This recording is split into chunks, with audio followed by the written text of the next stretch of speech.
한현희는 롯데와 계약하고 나서 선발이면 선발, 불펜이면 불펜, 그 어디에서도 제 몫을 해내지 못했습니다.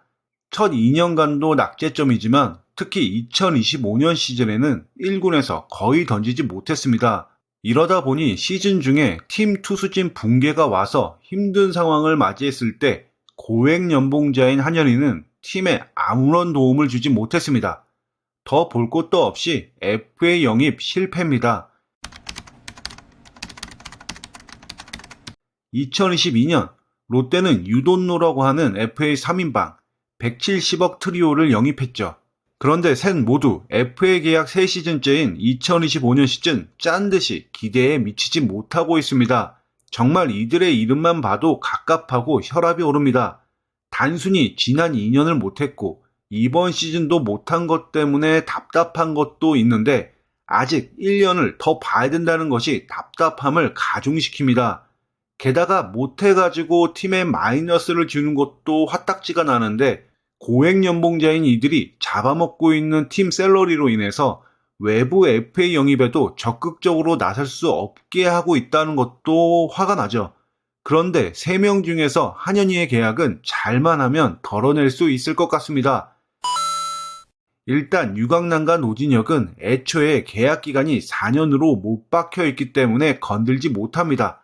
하지만 한현희는 3+1이기 때문에 이 플러스 1에 대한 해석에 따라서 팀 샐러리에서 덜어낼 수 있는 여지가 있는 겁니다.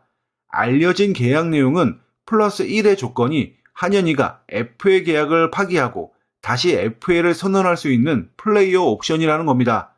즉 3년간을 잘해가지고 가치를 바짝 올려서 롯데에 남는 플러스 1 조건을 발동하지 않고 시장으로 나가서 더 큰 FA 계약을 따내겠다는 겁니다. 바로 여기에 틈이 있습니다.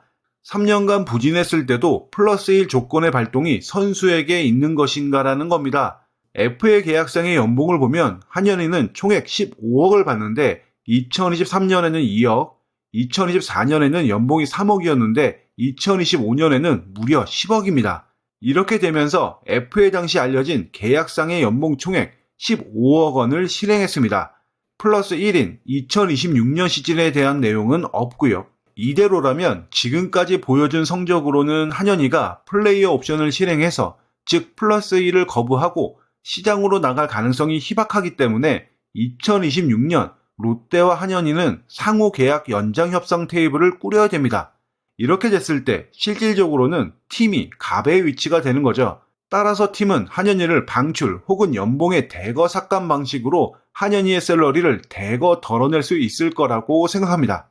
아쉬운 2025년 시즌을 뒤로하고 2026년 전력을 보강하기 위해서 외부 FA도 생각해야 되는 롯데이기 때문에 팀의 샐러리 캡 유동성은 반드시 필요하죠. 그러기 위해서는 고액 연봉자들의 정리가 필요한 롯데입니다.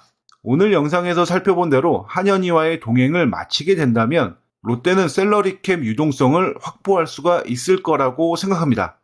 여러분은 한현희와의 동행을 마치는 것에 대해서 어떻게 생각하시나요? 이상으로 방송 마칩니다. 감사합니다.